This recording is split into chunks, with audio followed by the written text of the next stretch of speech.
We're snorting cap rates and shooting up cash flow here at Deal Junkies.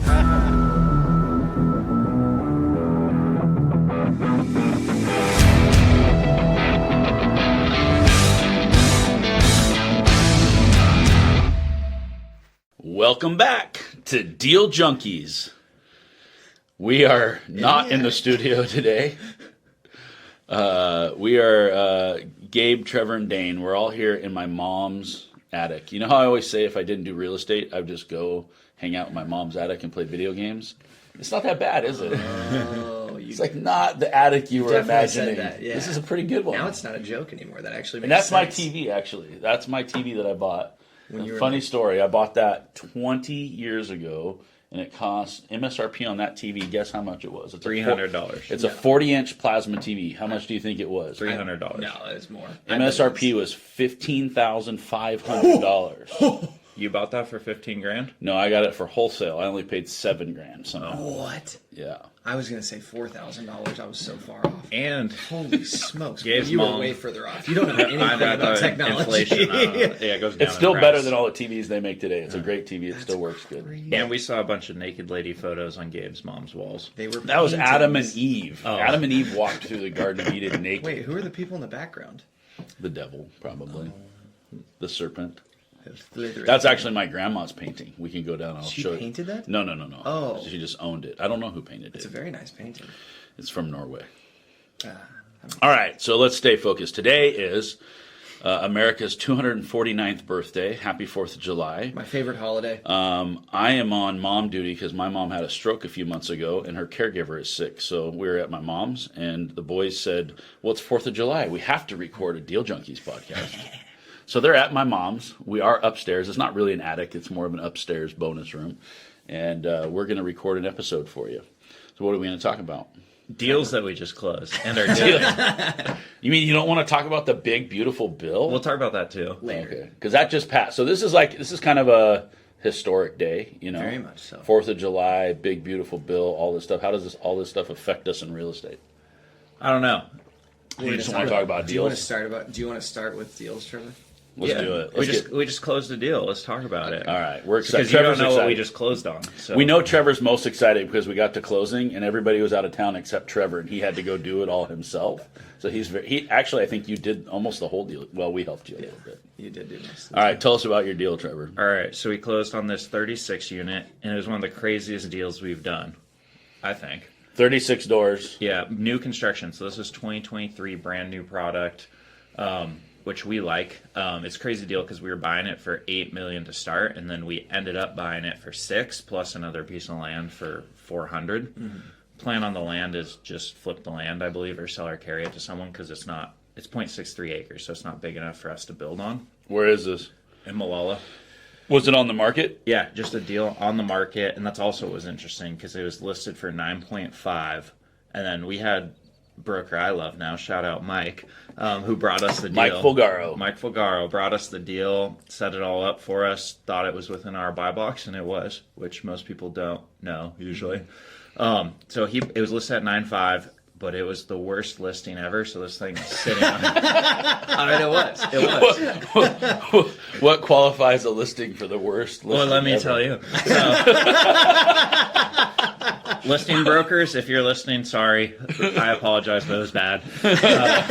They got it sold. They got it, yeah. They did, yeah. But so it was listed at top dollar. It was listed at 9.5, sitting on the market for I don't know how long. Too high a price? Too high. Well, it had the land included with no, kind of a high level on what you could do with the land, but not separately listed. So, someone doesn't necessarily want the land with it, and they could have bought separately, but no separate listing or option to purchase separately. So it just looks like this crazy expensive 36 unit. It did math on the at first glance. Most people just look at it and be like, "Yeah, this is nuts."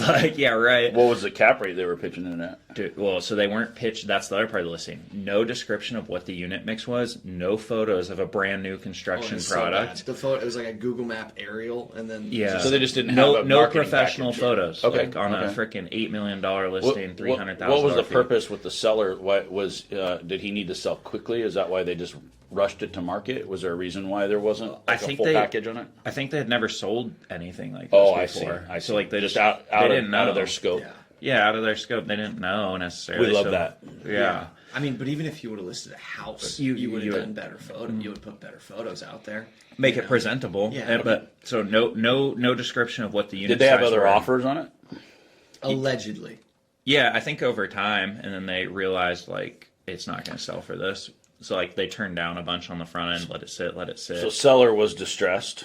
Eventually, not at the start. So we go under contract at 8, right? No description of unit mix, no financials. They don't really keep financials on the project. He has 8 units physically occupied but non-paying of family 8 members. of 36 total units Yeah. occupied, or the whole project was occupied and 8 of them were not paying? 8 of them were not paying, yeah. But the rest of the project was full. Yeah, With correct. good rents, market rents? So what we found to be on our rent study, we think we can increase them like $400 on average per unit. Oh, or geez. something. So the rents, they put them in low to get them filled up? Yeah. Yeah, and they had bad management on the front end. So like, Shout out. No.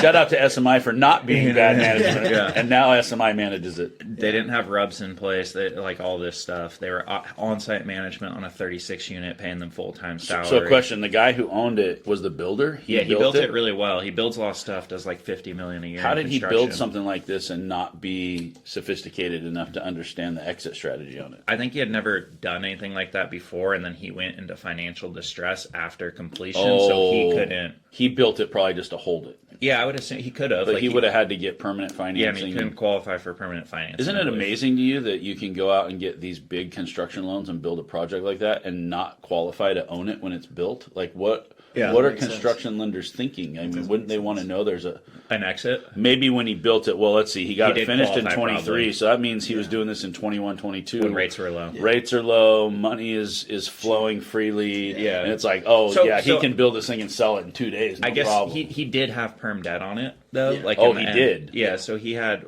a 4.4 million-ish loan or something origination. It got paid down to 4.2 or whatever, something like Wouldn't that. that mean he has at least a $4 million net worth in Yeah. order to get that loan? Yeah. Okay. You would think so. He has way higher than that. I would Net think. worth? Yeah, I would think so. I saw his Gucci shoes, and I immediately knew.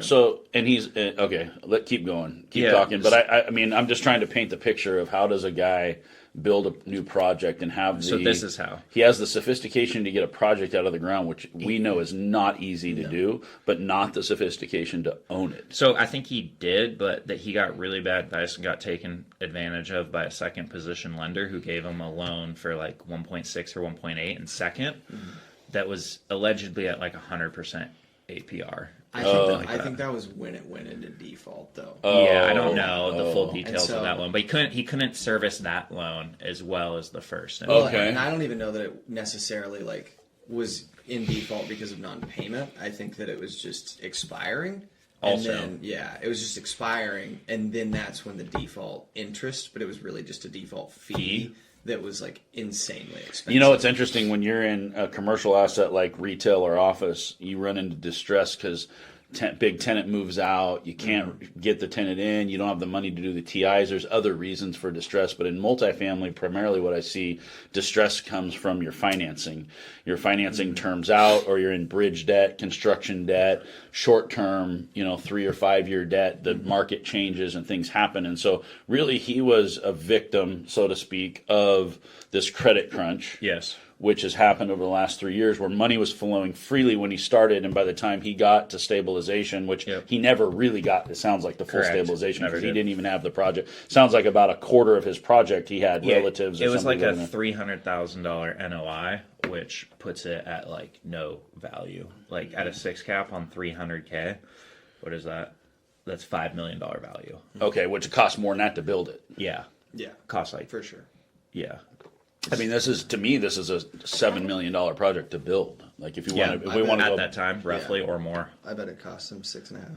Yeah, So we bought it. Our basis is lower than His replacement cost to build. cost. we couldn't have built it for as cheap as we bought it. But tell us how you pieced it together, because the way the story goes, we were going to buy it for $8. So we were buying it for $8, and then part of the default, like they didn't tell us about. So the original plan was we have a very long close, and we were helping them stabilize it. So I'm in touch with the PM, meaning a long runway, an extended escrow, yeah, like 6 months plus. Yep, we'll pay top dollar for it, and we'll qualify for this loan as soon as we get to this NOI. Here's how we get to the NOI. Like, I don't have full control over the PM because they don't listen to me, but they gave me permission to talk to them. They're included. They have to give approval. Did you ask if we could just step in with our own management and take over? Or yeah, so the current management company in place was being a pain and would not allow that. So they're making it hard to do anything, and then wouldn't step out of the way. So sort of another mistake he made was locking in with a bad PM, yes, and that was a whole ordeal of them just giving us docs and information and anything.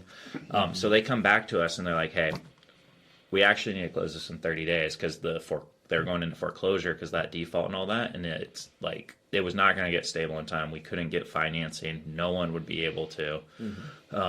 So they said, "What do you do like to close it in 30 days?" So we were like, "Okay." We were sitting at Chipotle when we got the news. Yes. And we didn't even know he was in default yet, right? Yeah, I don't think so. We were just like, how would we do this? So we're thinking like, how do we make money on this still while doing it? Was he servicing that second no, all along the way? Accruing. It was accruing. And really? Yeah, so he did a partial pay down of other properties to pay out equity. And so how did it end up going into default? Because it came to a point where he had to start, he was supposed to pay it off, and so it termed out. Yeah, I believe. Like, I don't know the details of the note. And once it termed out, it was in technical default because the time had expired, but then he was supposed to start making payments, and he didn't have the cash to make those payments. Correct, They were big payments. Because it was just a shark of a dude we heard in second.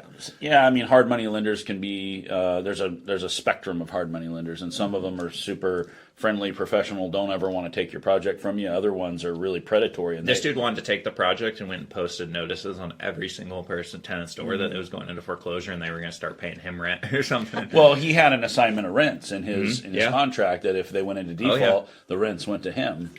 So I bet he was following his rules and stuff, but the dude just should have never took that loan on the first end. Well, unless maybe he saw the writing on the wall. He's like, I'm going to loan out. I think he got it in February of 23.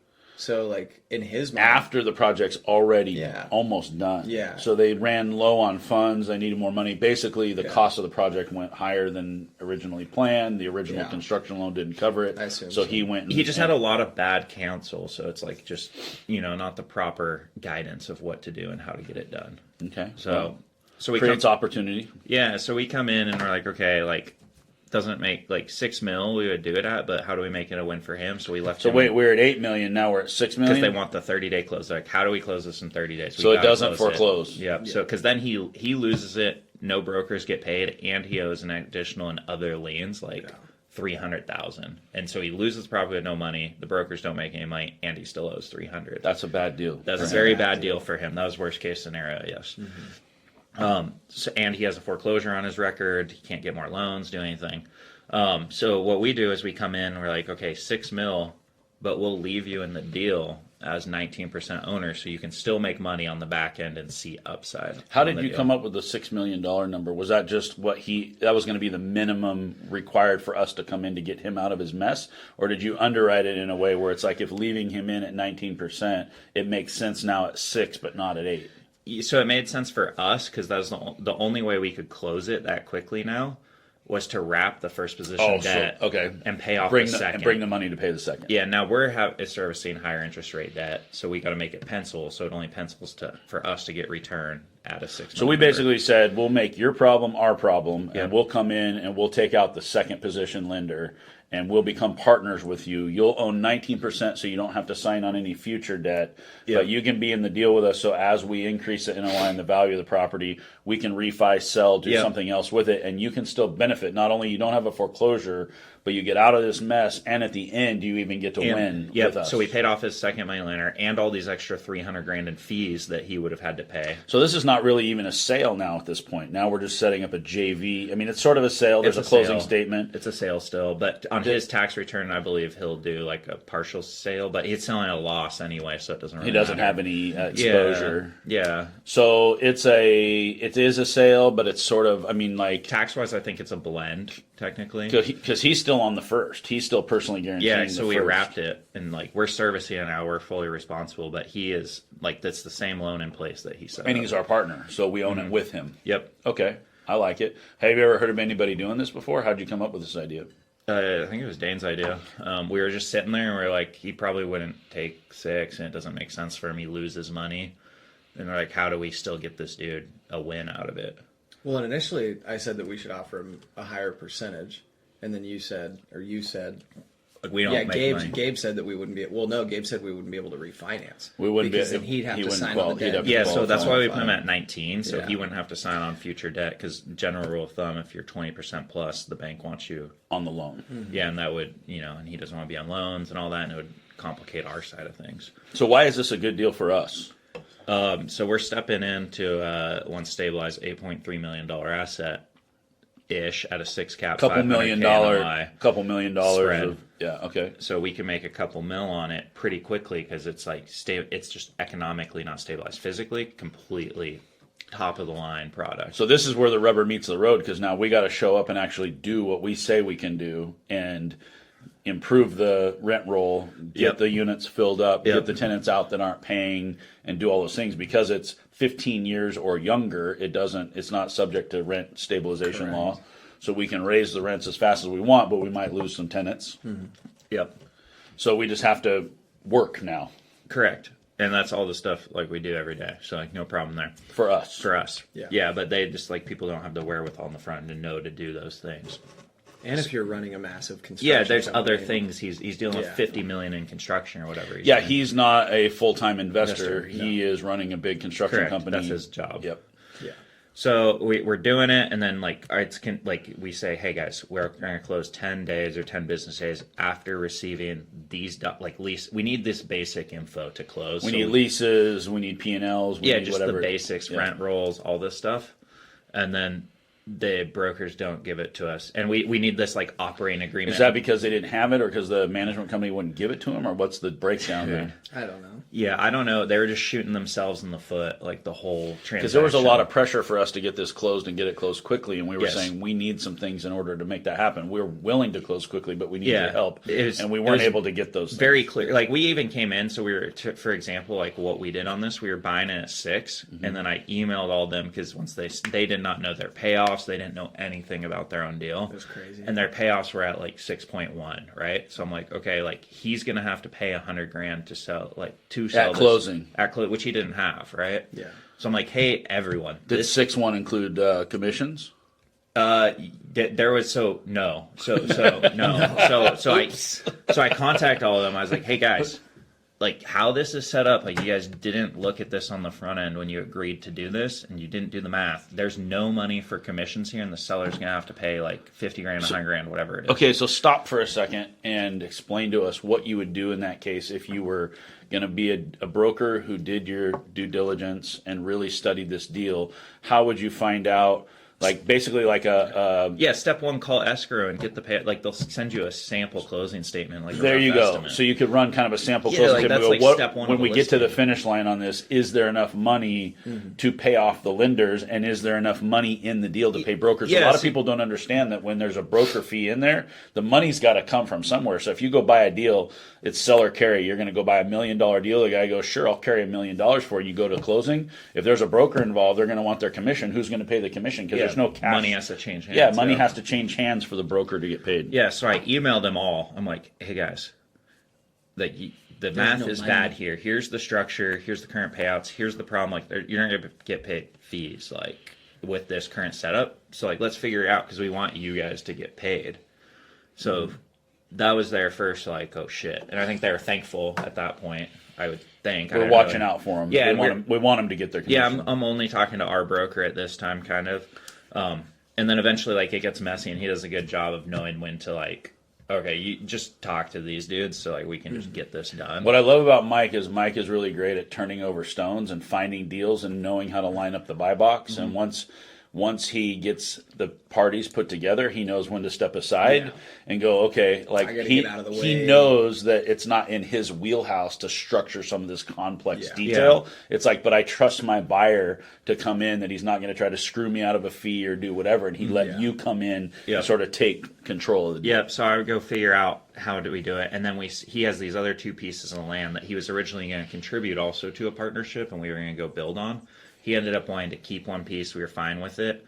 And then we overpaid probably for the other piece to get, so we wrap this other piece in. 2 pieces of land, not improved. Just vacant.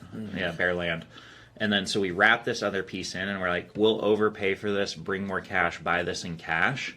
And now we have the total dollar amount needed to pay all these fees, pay these liens, so you don't have to. So today we own that lot free and clear? Correct, yeah. Just us, or is the seller 19% with us on that? That one we did separate, so we just cashed. So that was a separate deal we did in order to get them enough money so that the payoffs and the fees can be paid. Contingent upon this deal closing. But you only bought one of the 2 pieces, so the other piece he still owns. He wanted to keep that piece, and and that's part for us. This piece is kind of useless now because we wanted to combine both and build 36 more units. Now it's like we can build 9 or 12, but like not necessarily worth the time for us to do. Yeah, there's no money in building 12 units. Yeah, for some, like the right person, like they can do that project, but for us, it's actually for him it would work because he builds. He's the builder, and he could find the efficiencies to do that probably. Yeah.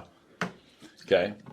So we're going along. The big thing is like OA in this structure, right? Like, what's an OA? Operating agreement. Like, how is this deal going to operate going forward? Who has what control, what rights, and whatnot? And we are just like we have to have full control over it. Their attorney was pretty cool most of the time when I talked to him. He seemed really good. He was familiar with this deal structure. He was cool with it. He approved it all. He was quick to get back to us on the OA, but the brokers would just like delay passing on. So we were closing 10 days after we have the operating agreement signed because we don't even know if we have a deal, right, until we get that agreed upon. Mm-hmm. So we get the OA signed on like a Friday. They call me that afternoon. They're like, all right, we're closing Monday, right? And we have like none of the docs they were supposed to get. They were supposed to get us estoppels too and all this. And they're like, and then they start losing their shit at that point. Dude, like, what did the contract say? It said that we would close 10 days. Like that, we sat down in the room. Like I couldn't make it more clear. I was like, 10 days from when we get all the things we need. Yeah, and I was like, we will bring this extra 400, and we will overpay for this land to get this done, even though this is significantly worse for us to do it this way, just so you guys get paid and it gets this deal done. Because we're fine with that. We want to do more deals. We want to get you guys paid, so we get to do more. And he was contractually obligated to follow through. The first hand, right? Yeah, we could have forced their hand. It would have been a pain, right? Well, it's a whole legal battle at that point, probably. But yeah, what happens when you get to the? I've had this happen. You get to the closing table, and the escrow company goes, "Oops, the seller's got to bring money to escrow, and the seller doesn't have money." Now what happens? Like, technically, you could sue them for specific performance, or think about if we're in a 1031 and we actually have damages. You could have millions of dollars in damages that you're willing to have to pay tax on. Yeah. So as somebody in the industry, if you are a broker listening and you've got a seller and they are under contract, be really careful because it's probably a lot easier for a buyer to get out of a deal than it is for a seller once you're under contract. Mm-hmm. And if you get to the closing table and it doesn't line up and you're not able to come with the money, you got a big problem. Yeah. So we go from like a collaboration point to combative, like these brokers, because I think they think like we're not trying to pay the fee. I'm like, I don't know how many times I got to tell them like we're doing this to get your fee paid. Yeah. Like we could just buy it as is, and then but we're not going to do that because it's not good for you guys. So somebody could be assholes about it and just come and say, this isn't really a sale. We're just going to JV with the seller. Yeah, get him out of his situation. It's not even a sale. Yeah, we don't have to pay a fee. Yeah, it's just a partnership. So we could have done that route too. But so these guys go to like combative, and they're just like demanding more money on top of our. I'm like, guys, like we've gone over this. Like this is set. If you want this done in time, like we got to go. And they're taking a 5% fee on this, and a lot of time it's reduced too. So they're making good. It's a big fee. I think it's probably one of the biggest deals they've done, I would assume. But so it's combative, and they're like, you got to bring more. You got to do. I'm like, guys, we've talked about this. Like you keep changing, and they're like, well, you actually need to pay you need to now pay a 4% spread on wrapping his loan. And then so that was a crazy part. We're like, we're not going to do that. And they're like, all right, 1. And they're like, all right, half. I'm like, and that's like an extra thousands. You're talking about wrapping the existing loan. So they're like, and they wanted to. It's at 6% rate, so they want us to pay 10. Tell me the mechanics of this. So then you use a land sale contract or whatever you're going to use to wrap the existing debt. Yep. And they want the rate to be higher because they want there to be a spread, a delta between the underlying debt rate and what we're paying. Correct. And so they say, we want 4%, 3%, 2%, 1%, whatever. Yeah. And then eventually they say 1% or 0.5%. Yep. And I'm just like, we've already agreed. Attorneys are like, we're past this, like way past this point. This is like, where did this come from? Where did this idea come from that they needed a spread? Was this attorney driven? I think they realized that they forgot to work in the best interests of their client. And then after the fact, they were like, wait. It was moving too fast. It was an afterthought. Him. Okay. Yeah. I get it. Yeah, they were just trying to get out really fast, and they had an offer. I mean, if he were in a better position, and he wasn't like in this case, buyer has the leverage because the seller is distressed. If the seller is not distressed and you're doing this deal, he could come to market and say, "You can wrap my loan, do whatever, but I want to make a spread on what I'm paying." Yeah, and that's a normal thing, but not in this case. In this situation, it's totally. That's like this is the wrong deal to bring. That's like you. Hey, actually, we're going to do this. But the brokers could not get through their head like the lengths we were going to get this closed for them, and all the extra steps we did to like bring. Like most people would be like, "Fuck off, we're not bringing $400,000 extra. We're just buying the deal as is." Yeah. So they're like, "All right, we're going to terminate the contract." I'm like, "That's not how this works." Exactly. And also, like, let's say you do. You got like a month to get this thing sold. Yeah. Because it's going into foreclosure. Yeah, and then no other buyer is going to be this nice. They're going to come in and be like, yeah, we'll take it at 5.5 or just what you do is you let it go into foreclosure and then you just buy it from the lender. So like you don't pay broker fees. There would be pick it up so they less. Did not realize the other option was either we get this thing closed fast or they get paid no fees, seller loses property and owes $300,000 still. And they could. I was like, guys, like. Do you understand? That's actually putting the brokers in a bad legal position in terms of liability because then now your client can come after you, for not acting in your best interest and costing you. Yeah, and they just didn't. The part was just like making all these actions without understanding what was happening or any of the repercussions or slowing down to think about them or they just wanted to be right and it was their way or no way. Like, and I was like, guys, like, we are going so far beyond. So, like, throwing in the extra percentage, they're like, whatever.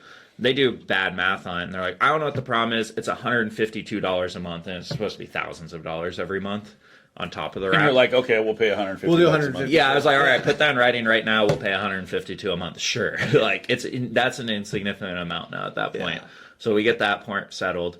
And then we get the signed OA with no other docs. Like, there's a list of, like, 10 docs we need and estoppels to, like, what are the security deposits? What are the rents and all this stuff? And we were supposed to have that stuff like 10, 15 days prior, like after agreeing on this. They didn't even start or put them out. I was like, guys, it's just, here's the doc, just drop it off at the units. Like, it's not that complicated. Right? For estoppels? Yeah, and they're like, we're not doing that until we're at closing. I'm like, guys, we sat down. There's like 5 rules here. This is one of the 5 rules that you guys said, yep, we'll do it. Yeah. And then they're just I'm like, they just didn't want to do any work. Like, tell me what an estoppel is. It's just a doc that owner signs, tenant sign. Let's say, yep, this lease information is correct because this is the rent, this is the deposit. I've lived here X amount of time in this unit. Yep. And, so you don't walk into like. And I pay some utility bills, or I have pet rent, or it just breaks out. It's kind of what we would call like a lease abstract. To the lease. Yeah, it's also. So first off, an estoppel is always used in California. If you do a deal, every single deal has estoppels in it because you're just shoring up that all the information is agreed upon is correct. In Oregon, we typically don't use an estoppel unless we're missing agreements. And so sometimes you'll go into a project and there aren't any rental agreements, or they've been so far outdated, or they've been lost, or whatever, and you just go, guys, we can't make any sense of this. You got to do estoppels so we can actually figure out what the rent roll is. Yeah, so in this case, it's like we're still like months in this contract. They can't produce like leases and basic P&L, so it's like, okay, just get us this at least, so like we have an idea when we walk into this thing where stuff is at. Yeah, a lot of buyers would not offer as much grace as we did in terms of we're going to close a very large deal with very little information. No, yeah, and we also went from having to bring $200,000 to $2 million to closing, and then found that in 2 weeks. Like, we had to raise money on this deal because we were going to go into this with very little out of pocket, and then it turned into we're going to have to raise some money. And okay. So then, like, we finally get the OA signed without the other docs. And like, all right, we got to close Monday. I'm like, well, I got good news for you. Like, we're like technically contractually like 21 days out, 10 business days, like 14 days out from closing, but we can close Friday for you. And I thought I was telling him good news, and it was the craziest phone call I've ever had. This lady was yelling at me like, this is unacceptable. I'm like, what, like, do you want to? Heart. Yeah, I was like, this is good. Like, you can't, escrow won't even be prepared to close this thing in time because you didn't go order a prelim. Like, you didn't do any of this. Yeah. And I was like, we can wait until you get all these docs and still wait 10 days. Yeah. And like, if you want to do that route instead. And I was kind of being a dick. Friday. Yeah. And I was just like, this is the way it is. Yeah. Like, this is. You're the right guy for that job. Trevor's a good dick. Yeah. So that was the craziest phone call I think I've had. Really? That's what I've heard. No, I wish I recorded it. Yeah, that'd be a fun playback. Okay, so the moral of the story is like, either I don't know if that's bad brokering or if it's just I'm new to this world and I'm over my skis and that happens. It's a really great thing as a buyer because it creates opportunity. Yeah. Usually the best deals you do go down like this because you have somebody that is not as sophisticated on the other side that doesn't really understand what's going on. So it's more work to get the deal, but usually you're doing a much better deal because of the fact, I mean, we say that, I mean, bad property managers, bad brokers is what make us rich. And I hate to call them bad because they make us so much money. I think they're good. But I love them. You just have to step in and hold their hand a little bit and help them get through this. And you had somebody that was a little combative and you had some conflicts with. So then the last part, we deal with all that. It's just was they have multiple brokers on their side. I just called the other broker and he was fine most of the time. Like, hey man, like I can't talk to this lady anymore. Like this is what he's like. Okay. Yeah. And we're trying to do our like final property walk and like, we're not going to let you do that. And we're like, guys, like they just tried their hardest to not close this deal the whole way and not understanding they're just going to lose a bunch of money and not get paid. Like they couldn't grasp that. But anyway, so trying to play hardball when you have no leverage. Yeah. So we get to the day of closing and then there's brokers, our broker, their brokers on the other side. They're splitting fee 50-50. It's a $300,000 fee. And they're all in the same office, which makes it funny too that they're it's this crazy of a transaction because normally that makes it easier. But so they get to the end and they miscalculated their payoff again. And they're like, seller has to bring $60,000 to close. Miscalculated because of the second was going up, like the second. top. No, all these extra monies he owed to people that were being paid out. Just like little fees all over the place. So the brokers just weren't tracking it, not paying attention to it, like because they couldn't get through their head. This is the debt stack that has to be paid off. Part of this is not brokers; it's also having an unsophisticated seller who hasn't really been through this before. He doesn't know his current obligations. He doesn't exactly know where he's. But at. like us, broker and deal, it's like. Okay, like step one, how much do you even want to sell this? Because how much money are you going to make? How much money do you owe? And to who? But so it gets there, and then were there liens? Is that what they were? Or there was all the combination of liens, like soft pays. How do you close this deal? Doesn't escrow have to contact all the? I guess it's been built for a couple years, so you're past the whole like construction lien phase. Liability. And the escrow. We were in escrow for a while prior to buying at 8, so they were requesting payoffs and had payoffs. And stuff. Okay. But so we get to the end, and then they tell our broker, they're like, hey, well, first, prior to that, they tried to take his fee completely because they're like, you're doing no work on this project. We're doing everything. So we need. That was funny. Yeah, and so then you get the best call out of Trevor, which is, hey, by the way, I'm not taking a broker fee, and I'm actually the one doing all of the work. Trevor wrote the contracts. Trevor was the one who wrote all the contracts. They wouldn't even write an addendum back. I was like, all right, write this. I was like, no, we won't. You know how many times a week I hear this from Logan DeVos? Is the same thing. That's what he had to do. He's like, why am I not getting a fee out of this deal? I'm doing all of the work. I didn't even care. Like, I didn't even mind. I'm like, we just want the deal. Yeah, I just want the deal. Whatever gets it done. But so you like the deal? We closed. Congratulations! You love it. Love the deal. Have you talked to our new partner, the guy who built it? Did they give Dane has? Because now it's like we closed on the end of the month and we got service this payment, and then like he doesn't. Because his payment's coming due. Yeah, we got it. So then, did you get his? Did they give you his contact? Okay, because I told him he's seller, super cool guy. Like very nice guy. We met. He doesn't speak English though, so I had ChatGPT and the voice mode translating between us. But he understands English. But I was like, hey, like we'll grab your contact. We'll shoot you all the details. Blah blah. Yeah.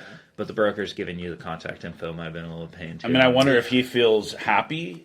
Or I think he's relieved. I'm sure he's relieved. I mean, I had to have him sign a couple things this week just to get like transfer of utilities, transfer of internet over to us. And when I initially reached out, I was texting him in English, and then he just never responded.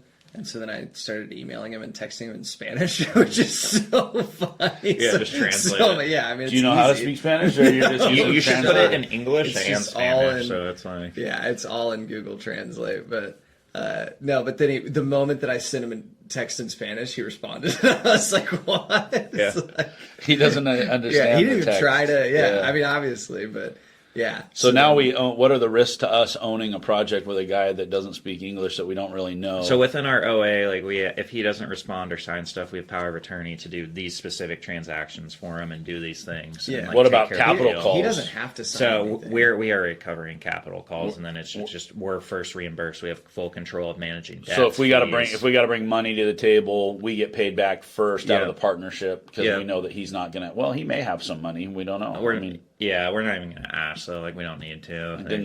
if he would have had some money, he probably would have done something different. Yeah, but right before close, so they figure out that fee thing on the front end. They end up not taking half as part of his fee. Yeah. Whole argument. Then right before close, they try to take the fee again because they miscalculated the payoff and there's a $60,000 shortfall. So you're in separate brokerages. Listing agents messed up. Like if I messed up, I'm like, oh shoot.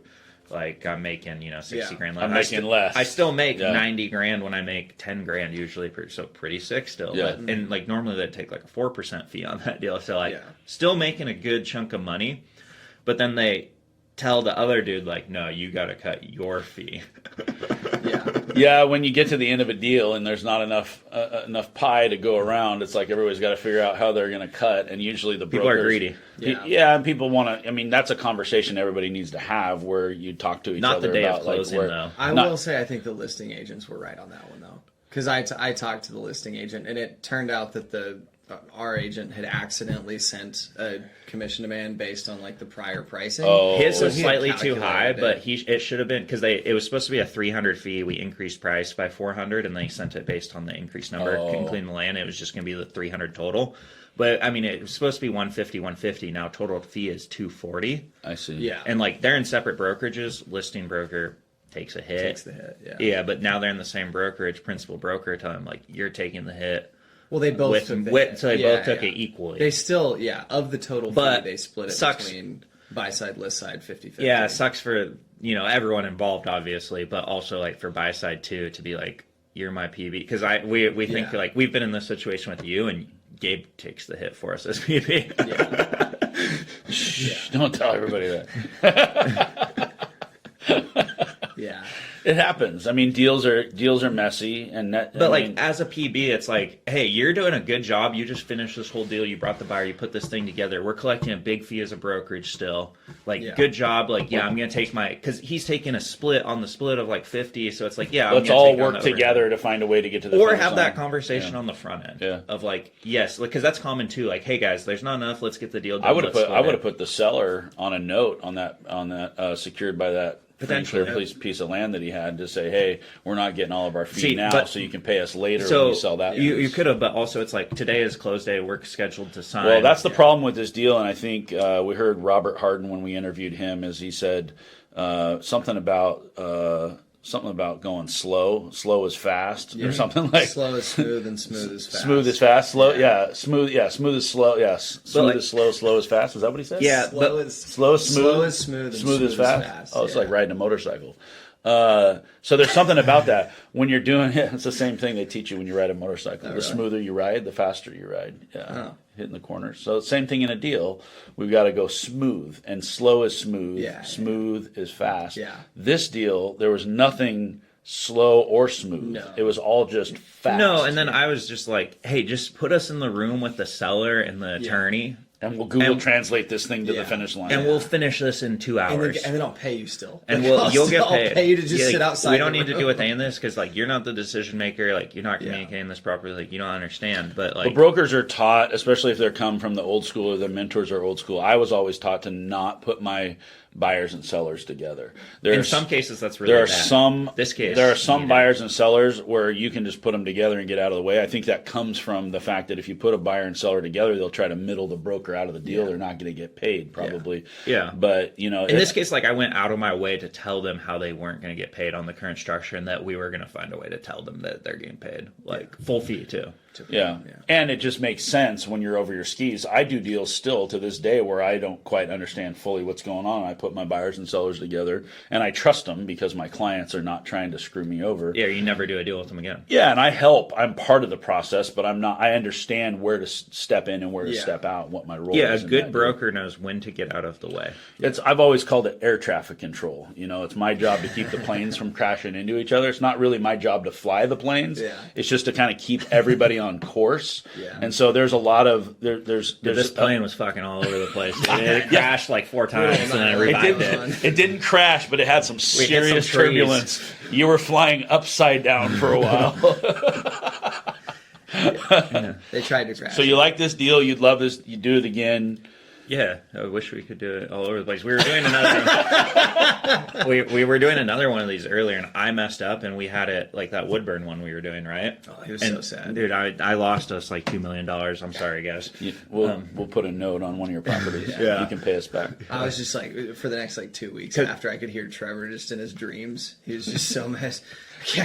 Why? Because we lost a deal. We would have done the same exact way you're saying? Similar-ish, where we would have got them top dollar. They were in a pinch. They didn't have takeout financing, but we were going to, again, leave them in the deal with us. So they had $2 million of upside they would have captured on over a short-ish period of time while making payments on it over time.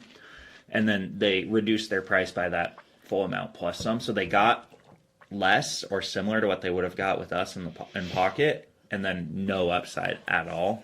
And again, that was broker just like wanting full fee. And I was a day late after they signed the listing agreement. And the partner was like, even after close, he's like, I wish we would have done your deal. Like, we would have made so much more. I was like, yeah.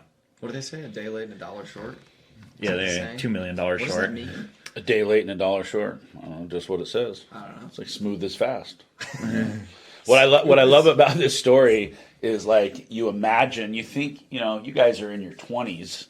And you imagine these people out here are so smart, so sophisticated. To be able to get a big project like that out of the ground, it takes years of time and planning. He had to build up his construction company to be able to know to do that, to build that. Yeah, I mean, this is not something that just randomly people just pop 36 units out of the ground. No. Yeah, this is a legit dude. And it's happened more than once. It happened with the Woodburn deal. It happened with this deal. And we're seeing it over and over and over again where these guys are out and they're able to get something out of the ground and then they don't know how to hang on to it, and then you got these 20-something-year-old hotshots come in and just be like, show them the only way out to get out, and you guys are just scooping up assets that it's like, I mean, for people that are listening, I'm sure a lot of our fans are probably people that are in their 20s, and to just think, like, you may think you're not old enough yet, or you're not sophisticated, or whatever the case may be, but the reality is you can pull this stuff off. It isn't because you guys are richer or whatever, I mean, you just have a more creative mind and you're able to put things together. We've just done so many deals and thought about deals for so long that we can see it. Thought about it. Yeah. I mean, we spend like even this morning, we were doing hypotheticals on different deals that like we might not do. But it's like, okay, what if we offered this to the seller? Like, do you think they would take that? And this would be our upside on this deal. And so it's almost better to, and this is what I tell everybody and what I was telling Hunter, one of our new brokers, like how he gets in a position to work with us, because he's not there yet and he doesn't really, like, he knows he wants to work with us as a buyer, as a broker. So it's like a large multi. Sorry. Yes, to work with us as a buyer. And I just say, you got to underwrite deals like crazy. And that's what what everybody says. You hear that over and over. But the only reason you get into the room is like you gotta do when you're sitting around a table and you can be the one that's like, oh, this is how we. It's one thing to sit there and underwrite 200 deals that are sitting on the market to see if they'll cash flow. It's a whole nother thing to go like, this seller has a problem. And I could come in and solve this problem. Totally. That's a different part of the deal. But I think part of it too is like just, I guess, not just the underwriting piece. That's but step like one, though. Thinking through deals, and you can't think through deals until you've done the underwriting. So it's looking at the deal and underwriting, being like, this is not a deal how it is, and then you have to ask yourself, how would I buy this? And that's step abundance mindset. And then it's talking to a seller of this is why, like, and it's just like, every seller understands I'm not going to buy this if I can't make money. Well, the cool thing is we're win-win. We want to make a good deal, but we also want it to be good for the seller. Or they're not going to do it. To get paid. Or there's no reason for it, right? I mean, there are people that are just out looking to rip deals, and so you do fewer deals, much fewer, but they're good, and you profit, and you're all other people buying that would have made $1 million more than us doing this deal. Yeah. Because we gave more of the deal away. Because we gave more of the deal away, and we paid the fees, and we brought the extra money. Yeah. Because we're going to go do 5 more, and some people are going to do one deal this year, and that's it, or for a few years. So and both are models that work. No, and there were it's just depending on the goal, right? I mean, there was the option to just say, because one of the thoughts that popped through our head was when they're pissing me off, just get him off of it. He'll go 0%, and then the brokers can lien he doesn't own any of it. We'll just buy it at $6 million. Brokers can lien the land. I mean, that was a conversation that we had. That's an option. That's a shark. That's the shark move. Yeah, 10 seconds into it, it was like, wait, we're never going to do a deal with these brokers again, and we might be doing the worst thing that we could do for the seller. The seller's probably going to say no and just throw it into foreclosure. Say, I don't care. I don't want you guys to see all the upside if I get nothing out of it. Yeah, why would I do that? He still would have done that, or should have, just because 300 of liens cleared. But it just wasn't a win for him, and we could still make our money while making a win for him.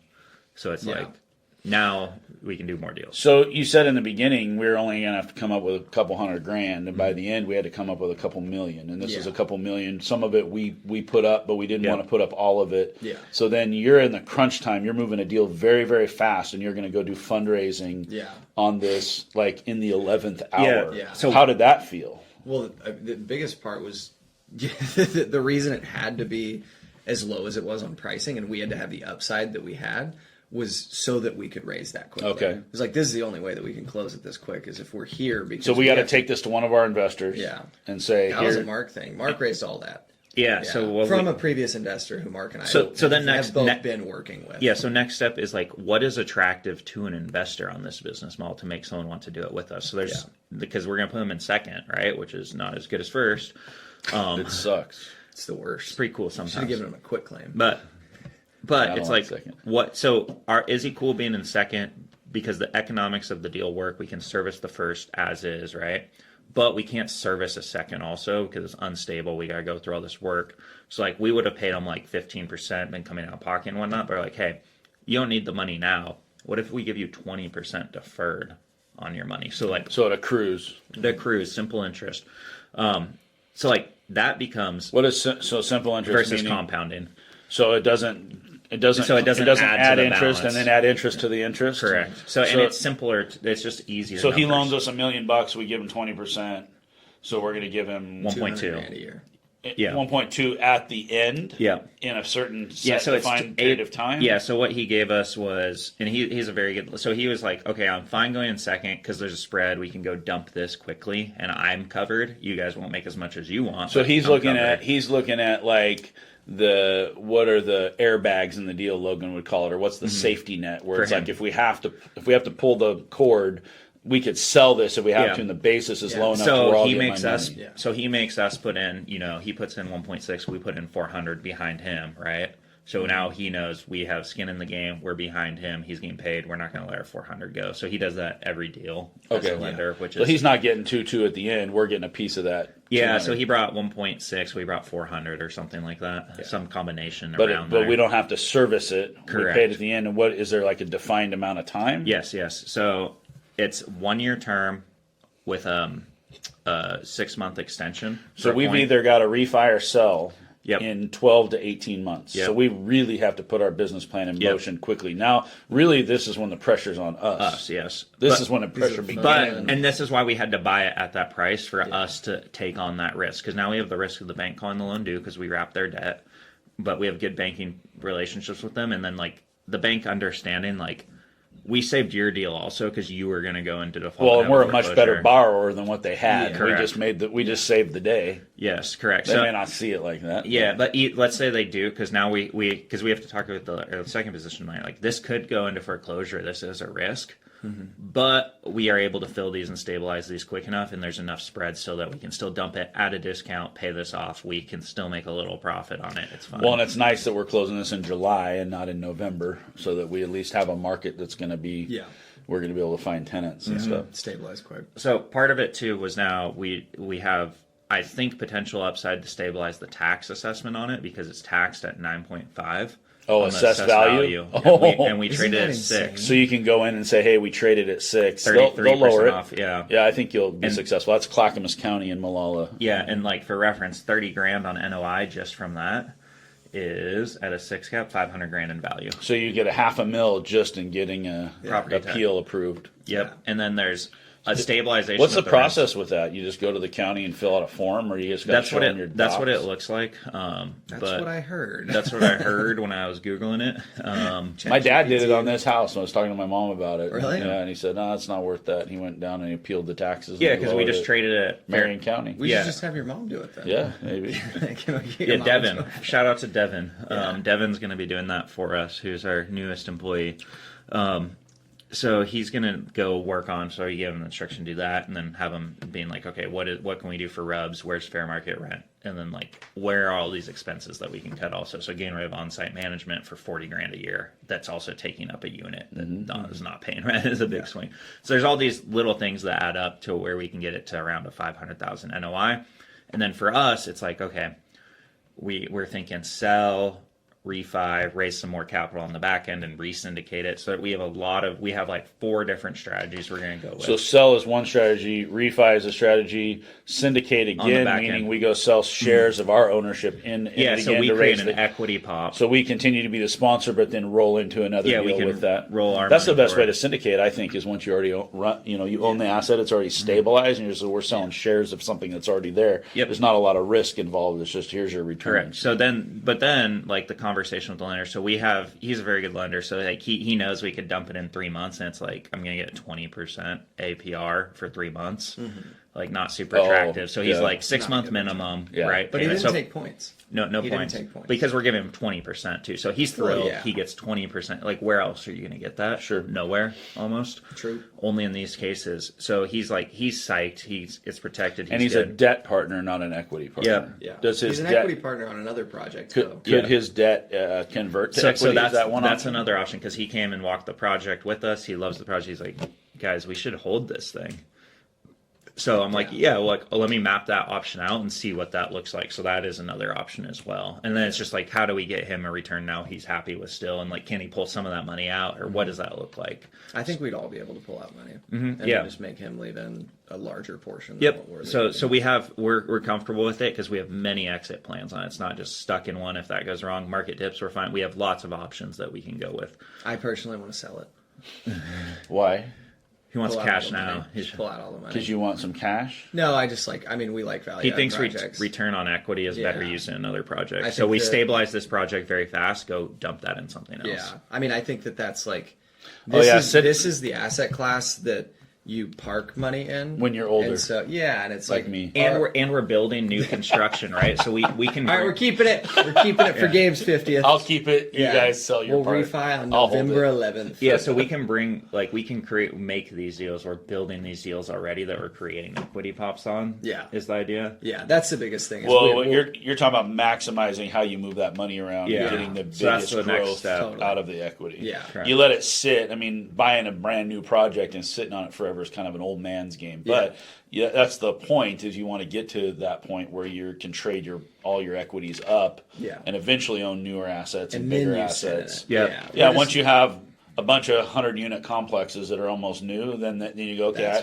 I got 50 of these things, and now I'm going to go. Yep, I'm going to go to Brazil. So lots of options, but it all comes down to like, how does it performing right now? So the biggest thing is getting a T3 on it, because that's what we need for takeout. What's a T3? 3 months of stabilized property. Why do they call it a T3?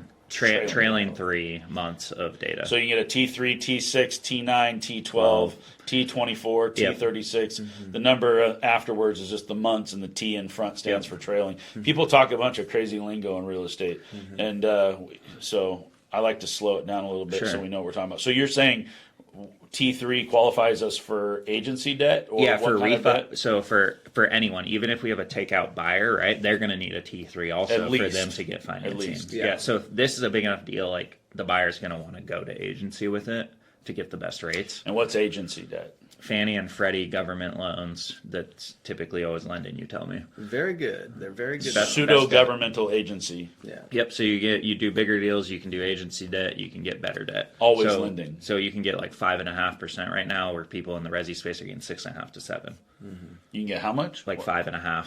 5.5%? Mm-hmm. All right. Yep. So we got to get it stabilized for us or for the end user. So who's in charge on our team of getting this thing stabilized and following through the business plan? Mark, who is in charge of Devin. And Devin's on top of it. This is all about Mark and Devin did now. A big old rent study. Yeah. Mm-hmm. It was actually, I was surprised with the rents when we started looking through them. Because we typically are more conservative on our projects too. Yeah. I mean, our project we'll talk about too, but maybe next episode. But so that was basically what happened and where we're at now on the deal. Cool. So everyone worked out for all of them. Brokers were not super nice. So brokers got paid. Not quite as much as what they wanted to get paid. The seller got out of foreclosure. He still gets to be part of the deal with us. Yep. We get to take a nice asset with a lot of potential equity in it, stabilize it, and make some moves. Mm-hmm. Yep, correct. I like it. So then, you want to talk about our 70 unit too? And how, I think that's an interesting one. Do you want to talk about how? I don't know how long we've been going. I think we're good. I have no idea. I don't have my watch, and we don't have a clock. I'm so used to having a clock. That's good. That was 55 minutes. Oh, perfect. Wow. Well, let's break down this other deal real quick. Okay, and then we'll talk about the big, beautiful bill in the next episode. Next episode, okay. I got other things too. I'm down with OBBB. The BBB. So this other deal. Business Bureau. No, it's OBBB. They changed it. One big, beautiful bill. I heard about that.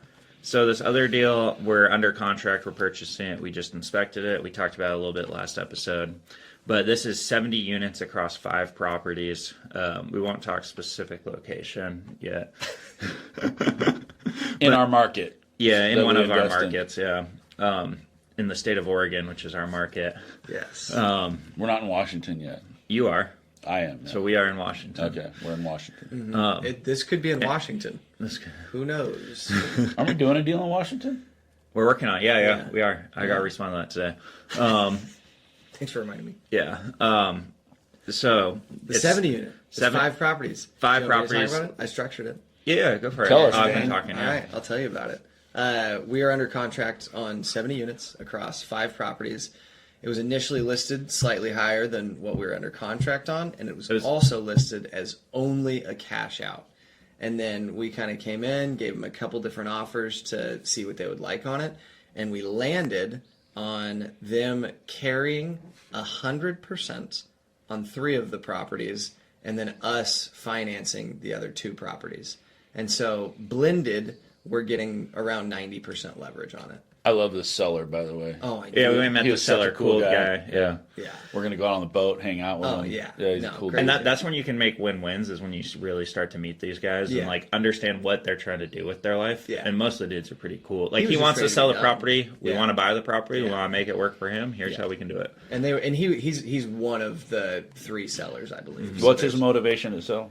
He's just ready to be done. They're at the end of their life managing cycle. this thing for 27 years. So they self-manage. Yeah. The 70, or he has that's some more how he too? got ownership. So his partners had the money, and then he was the boots on the ground. I don't know if he put any money into it. He owns a minority portion. But they've owned it for years. They've owned it for like 27, 30 years. They're at the end of their investing life cycle. Like they've done the things. They don't need all the money now, but they need some of it to live off of. But they don't want to pay tax, right? They want to continue to live off the income and not have to do the work. Yeah, and take on the liability. A little bit tax efficiency, so they'll get half the money on the front end, how we structured it, and then half the money paid out over time. They didn't want to do like second or partnership or anything complicated, so they're just like, let's just make it easy. Make it easy. We'll go in first. And so we carry on a few, we go buy them out on the other. So we'll get a loan on a couple of them, and then they'll sell or carry for us on so the the cool part is that we priced it accordingly, so we could get max leverage on the ones we're financing. Yeah. So we can bring in the least amount of money possible. Yeah. And then get the highest return possible based on that math. So you like the deal based on its size, its location, and the structure that you're able to go in. You're getting good leverage. What else do you like about the deal? The economics of it. So like we can bring rents over like the 1% rule. of what we're doing. So we're buying at like 114, 115 a door. We'll take, I think, market rate rent we found to be currently like just under 1,200. And again, I think you thought we could beat that based on what we're numbers. So in other words, average rent 1,200. You're buying at less than 120 a door. Yeah, which typically works. But again, like they're low rents, so the expense ratio is much higher on this than like a new construction. Construction might rent. Tell us why the expense ratio is so much higher when you have low rents. Because you have the same amount of expenses basically, but the portion of the expenses to the rent takes up more of your income. Yeah, so like this operates closer to like a 50 versus other deals might be 25 to 35 if we're at 1,800. So when somebody's doing their underwrite, you talked about the value of learning how to underwrite deals. When you're looking at a deal and you're going, this thing runs at 50%. Expense, your problem may be that you need to find some ways to shave that expense, but also your major problem might be your rents are too low. Yeah, correct. And you get your rents to market, and now you're at 35% or whatever. It's more in line with the industry standard. Yeah, so like we did all our math there, and then we walk all the units, and then we come up with our repair budgets. We're like, okay, within the first 3 years, we're going to turn 30 of the 70 of these, and a $10,000 average is going to take like 60 days, which we should do it shorter than. But you're going to turn 30 units in 60 days? No. Each unit's going to take 60 days. Oh, each unit will take 60 days. So I'm doing the math to be That's what you projected. Yeah, and so 60 days meaning you lose 2 months of rent and pay $10,000. Yep. So it's a $12,400 turn. Mm-hmm. Yep. Okay. Yep. So we're accounting for that when we're looking at the math. And then the next part is like, okay, we got this thing. Now, how do we structure it? And that's what we're like finalizing right now, right? Like in terms of our end. So we have that general deal structure good. We're like, okay, do we just put our own money in? Do we raise money? Like, what do we do on this deal? And we have a 5-year term on 2 of our 3. When you're looking at a deal, how do you decide which ones you want to put more money into and which ones you want to raise on? How do you I look at them as we want to raise on none of them and own 100% usually. But and so you only raise when you have to? Yeah. Like for us personally, that's not not the right fit for everyone. But for us, it's like so we're not a typical syndicator in the sense that we're just trying to make fees or we're trying to get a promoted interest. We want to own real estate because there are some buyers out there. We'll find really good deals and they just won't own more than 50 or 60% of it max because they want promoted interest for being the sponsor running the deal, which is not a bad idea. No, that That's works. how you make your now money. It's an income game. So then we're looking at like, okay, we're going to park our investor money in here. Do we want to do it as a portfolio or do we want to own these 3 properties alone and then just do these 2? Like, how do we want to do this? Yeah. So I think what we decide on, did you read my email at all? I read part of it. It was kind of long. I tried to make it short for you. I only saw one picture. That was the one I read. You have to put more pictures in there. All right, next time. Send me memes. Yeah, that's how I learned. Dude, I sent you that meme. We need to. Can we have AI take all of our underwriting and put it into memes? I did that for you one time. Oh, yeah. I put the business plan in. I said, turn this into a meme. And then it was like, I buy property. Good deal. And you're like, I like it. Yeah, it's perfect. I like this one. This is my business plan. Yeah, I emailed you back and I said, oh no, you and Mark were arguing over another deal that we were talking about. He doesn't want to buy it, you want to buy it. And I said, all that really matters is does it help us own more real estate? Like that's the guiding light. So we have to look at every deal in the sense. Does it help us own performing assets? Yeah. Are we going backwards or are we going forwards? Does this take us? And that's really an important thing. We've spent hours and hours and hours discussing for ourselves what the guiding light, what is our core focus of what we're trying to accomplish. And so we don't want to do every single deal. Well, Trevor wants to do every single deal, but we don't want to do a deal that takes us backwards to where it makes us do less deals and own worse assets. We want to continue to do more deals and own better assets. And so you have to decide. I mean, that's not an easy thing to figure out when you're looking at a deal because there's so many factors. People, I mean, when you're talking about underwriting, it's like it's not just like what are the income and expenses. It's like where is it at? What market is it in? Is it an up and coming neighborhood? Is there crime and then in that debt neighborhood? Structures and then equity structures. Yeah, and the way you structure your financing to line it up. But there's so many little facets. I think we look at a deal and we go, oh yeah, it's income and expense. It is what it is. But there's like a million other things you have to look at a deal, the kind of the art side of the deal instead of the science side of the deal to decide if it's a good fit for the portfolio. Yeah, the biggest change we've made is like understanding capital stacks better to be able to do more deals. Tell us what a capital stack is. Like, so we have debt that we're bringing from the bank or the seller, and then you got equity we are bringing, plus investor equity is a seller staying in. So equity is an ownership stake where you're going to get returns based on the profits and you may lose based on the losses, but a debt stake is like you're paying this no matter what. or we're taking your property from you. I'm so excited to be a lender. I'm so excited. I know I'm like 30 years. I'm a lender. That's. I'll tell you how lending works next. I'll tell you how lending works next. Next episode. I got a good story. So Capital Stack, which is interesting because the name of our company is called Stack for a reason. So it's always about stacking assets, finding a way to stack the debt and the equity so we can stack assets. So tell us what we learned about Capital Stack. So now it's like, how do we have people partner with us and come alongside us on this deal and make it a win for them too, right? So now we got win for buyer, win for seller, win for investor. So then it's like, what is an attractive return that works for these people that still works for us? So the idea we came up with that we need to finalize is like, okay, people coming in this project want some dividend on their money plus some future upside on it, and they want to make their money probably before us. So I think what we do going forward is like, okay, we take our acquisition fee or whatever. So we have our operating capital. This is just what it costs to employ us and do all these things. So we keep doing them. Then we have like our asset management fee, and then we don't make any profit until investors hit these returns. So my proposal was something like 7% dividend, basically preferred return. And as I model out, like we're going to be turning these units on the front end, so no cash flow year one necessarily. And this is including a reserve raise of like 240. Is this like what you would call a hurdle rate? Kind of, yeah. And I don't know the proper terms That's what for all Logan this stuff. uses as hurdle rate. Yeah, so basically, like they're making that money first. We're probably going to pay it out in cash flows, but I map it out of like, hey, just so you understand, it's not going to happen year one. You're going to get to an average of 7. So it's going to be like 0, 3, 6, 8, 14, whatever it may be. And a lot of those big profit events happen at a sale. Yep. And then at the sale, so they're going to get that money first along the way is the idea. We'll have, if the deal doesn't perform exactly like that, understand like these are the risk factors, but you still get your money first. And then we're going to give you a 15% average annual return. So they put $1 million. So from the time their money goes in to the time it goes out, that average return over the course of those years stacks up too. So they're going to get like, and it will be reduced. So like they get their 6% cash flows. So now it's 11%, right? Paid out at sale or refi.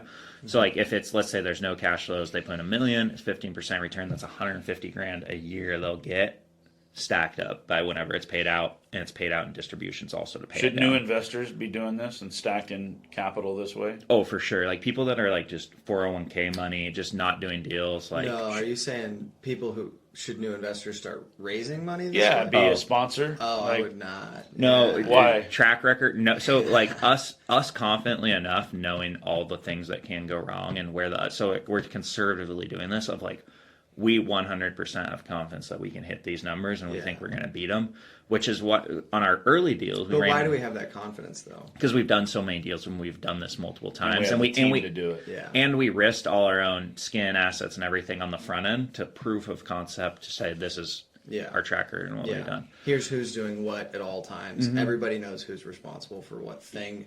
Sometimes there's 2 people responsible. Yeah, I think it's really risky to raise money when you're new. I think for me, I'm part of 3 different syndications, and the first one I got to be part of, I'm a general partner, but I'm like low man on the totem pole, and so I got a window behind the curtain of how that operates, and got to see the sophisticated due diligence, sophisticated accounting, sophisticated tax returns. I got to see all along the way how they structured their turns and how they graded units and did all these things, and it just gave me the confidence to be able to go do that on my own at a higher level where I was higher up on the totem pole. But I would have never done it without being along for the ride with some very, very smart people. Worst thing you can do is lose someone else's money because you never get to do a deal again after that, basically. And it's securities law, so if you're being flippant about it, you potentially could go to jail. A lot of trouble. So like that's why we use syndication attorney and like. I think you go to jail faster for losing somebody's money in a syndication than you would for evading taxes or breaking a loan covenant or doing any of this stuff. I think that's really when they try to throw the book in your face, is when you are arrogant and you think you know everything, and you go take people's money who are less sophisticated, so to speak, than you are, and you're out. Anytime you take somebody else's money and you're going to be the person that runs the deal, you are bound by securities law. Yeah. Like you are a security. You're selling a security. If they're going to be a passive interest and not a partner. Yeah. If you have total control. If you have control and they do not, if you're going into a deal the three of us all go into a deal together, we're just partners. But if I bring my mom into our deal and she's like, I don't know what I'm doing, but here's a couple $100,000, we are now fiduciary responsibility to my mom that we got to take care of her because she is not a sophisticated real estate investor. So as an example, on one of the projects we did last year, we didn't go through a securities attorney, and because of that, we gave the investor on the deal, who's really only an investor, sort of. But anytime we make a major decision, he has to sign off on it. He's educated enough for us to feel comfortable with that and trusts us enough. He has decision-making power in the deal, so he was deciding what we do along the way, and he has 50%. So he was a general partner, not a limited partner. Yeah, so he's not expecting passive returns from nothing. He has to make decisions, and he has control over this deal. And he's had a lot of oversight on it, too. Yeah, so, when we're bringing in the limited partner, in this case, it's we could go, because it's a small enough amount of money, we're bringing 1.5, 1.25 or something. I don't know the exact, but we might bring it in with someone like that, right? Who is going to have decision-making power, and it will simplify it for us on the front end. And then we'll still send it to the attorney to have them do it all. So if you guys are doing these deals, just get an attorney. And they can handle all that. And one of the reasons you do this is because we do have money, but we don't have enough money to do all the deals that we want to do. Yeah. And we can make a deal more attractive to us by raising debt in some cases or equity in other cases to where you can blend that. And that's just part of the learning process of how do you structure that in a way to where everybody wins, including us. Yeah, so then it's but what we learned on our first deals was we were giving, because we weren't capping the upside, we underwrite so conservatively, we were just giving. What do you mean not capping it? So it's hey, you make 200% and there's no cap on it. We all make 200%. I think we're going to have the greatest case study of all time with our first. Yeah, don't advertise that one. No, you'll be able to raise money on it, but you want to be able to repeat. It won't be repeatable. Yeah. That's the problem. I mean, I still think though, to that point is, hey, this is what we pitched. This was the actual return. And then on future deals, if you're saying, hey, it's going to be 15%, and then it ends up being 25 instead of 200, I think they're still stoked. I mean, compared to the stock market, under promise, over deliver is what you're looking to do in any scenario. Even if it's not the over delivery, at least you set the expectation, right? So now it's looking at that. It's okay, let's give the investors, they're paid out before us, before our profit, and then get them this minimum cash flow dividend, so they're attracted to have some money monthly, generally on average. And then you get 15%, I think we said, on the back end if we're doing it within this 5 years. But we have the option to buy you out earlier after between year 3 to 5 at 18% or something. Okay. So now you get inflated 3%. You're getting killer returns on it. Which we wouldn't do. So where most syndicators are just trying to rinse and repeat and sell in order to get their profit event and go get more fees. We want to own it 100% own the real estate. So we're syndicating to make some fees, but also really to set us up to where we can own these assets long term. Why would you want to own it long term instead of just selling? Because we get to own 100% of that case, be long term holders, and then it's an unlimited money premium machine that we can cash out, refinance, we can trade, we just have a piece that we can manipulate. Yeah, what you're saying is our DNA is not specifically in syndication. That's just one method that we use to be able to own more real estate. Well, I think that's the upside to the investors too, and that was why it was so easy to pitch to people. It was never me trying to sell a project that I didn't really want to own, that I just knew that I wanted fees on. It's hey, the only reason that we're doing this is because we don't have enough liquidity right now to do this without you guys. We want to own the whole project. I know you guys want to own something like this too, so let's go in on it together, as opposed to, I think a lot of syndicators don't. I won't say, I think the best syndicators are doing what we're doing and already owned a bunch of real estate. I think what they do is they syndicate over here, and then sometimes they're also buying in another portfolio that might have either a shorter hold period, or they have different goals around what happens in their private portfolio. Yeah. So then it's just okay, this is a thriller, the really good offering to people, so we can get them to come along board with us. And then it's what is the risk factors in this deal, and how do we mitigate that? So 5-year debt is a risk factor, right? So it's okay, so now with our people we're raising money from, it's okay, we're going to give ourselves the option to extend, but we're going to increase what you make on it. And here's the path forward of a refi, but if the dollar amount's not here and we can't take the rents to here, we can still keep the money and it's safe, but we're going to extend, and this is what it looks like going forward. And we give more away. But then it also gives us the option, like, okay, we do what we think we're going to do or better, then we can cash them out. Is there any option for the investor to stay in the deal long term? Yeah, so that's what we're drafting right now, of like what's attractive there. And it could look like you have options of partial payout, because then you can re-syndicate at that point. You could sell. So we can always sell this, like, and that's fine. But like, we don't really want to go through 5 years of work to sell an asset. So on the 70 unit you were just talking about, you haven't figured out how to stack the capital, or have you? No, I emailed you guys. I need your approval. Oh, that was the email I was supposed to read. Yeah. So as soon as you guys You're good with it. Yeah. You're good with it. Don't send me stuff with lots of words. I like pictures. There's a lot of words. He made me read it before. It was all bullet points. I like bullet points. It's It was because all bullet AI points. write it, probably. No. That was all me. Every time I see bullet points, I know ChatGPT sent me this. Yeah, this was. Yeah. So that's just a deal we're doing where, like, it makes sense from all aspects. We have, again, multiple, because now we have 5 different pieces, so you can sell one, you can keep them, like, you have multiple extra strategies, again, that you can go through. Yeah, I think that's really important when you get into a deal is we don't want to get stuck. The starting point of every deal is to think about the exit and to know that you've got multiple paths to get out of the deal, because I think that's probably the worst strategy ever, is to not have an exit strategy, which is how me and Paul buy deals. Yeah. We're just like, who cares? Buy it. We're going to hold it forever. We have only entry strategy. We have no way out. It's just, oops, that was the wrong deal. Oh well, we're going to own it forever. But you can't do that with the syndication. So that's but you can do that just you two. We can do it ourselves. Yeah, we do that. And we totally will. We love those deals. Those are our favorite. Cowboys. Those are our favorite. They're honestly the ones you probably make the least on, but someday you'll make a lot on them, and you'll be like, okay, I am glad that. Hey, that actually was worth it. You're not looking at your return on it though. Real estate's like a haircut. You get a bad haircut, you just got to wait a little while. It'll grow out. It'll be fine. If you can hang on, you got to be able to hang on. Your loans can't come due. Get too sad. You can't have so much bleed that you can't write the check. So that's like I underwrote this deal. Like, let's assume interest rates are at 7% at year 5. Like, what does that look like? Are we still fine? And the answer is yes. We can do it this way. And then we're just like, this is what happens in this scenario. Mm-hmm. So that's called a stress test. Stress test, yeah. So I like it. It's good it works multiple ways. So the bank would have stressed it at like 10%.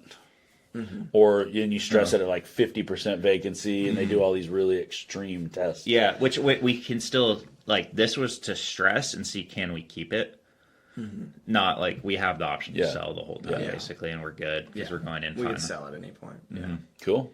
All right. Well, sweet. Well, that's fun. Well, that's Trevor's favorite episode, because this is Deal Junkies. He was fired up. And Trevor wanted to talk about deals. We never talk about deals. Is that because when Mike's there, we're not allowed to talk about deals? I wish Mike was here for this, because then he would have had questions. He can listen to this, and we'll talk about it later. But we weren't tired. We are doing fewer deals, but bigger deals right now. Mm-hmm.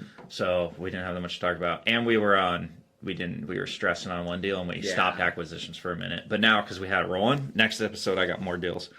But we're going to talk about the big, beautiful deal. We will, and the deal. The OBBB. All right, guys. Thanks for listening. We love you, Deal Junkies. Please share us, subscribe, leave us a review. People are telling us we should do some things so that other people can hear Deal Junkies. So share us with your friends. And we hope you're getting something out of this. If anything, it might have gone over your head. Listen to it again. Some of the terminology we use, feel free to reach out, comment on our social media. If you have questions about anything we're doing, you're doing deals and you want some help, or you want to put your money into deals with us, feel free to reach out. I'm Gabe Dane. This is Trevor. We're the Deal Junkies. We'll see you next time.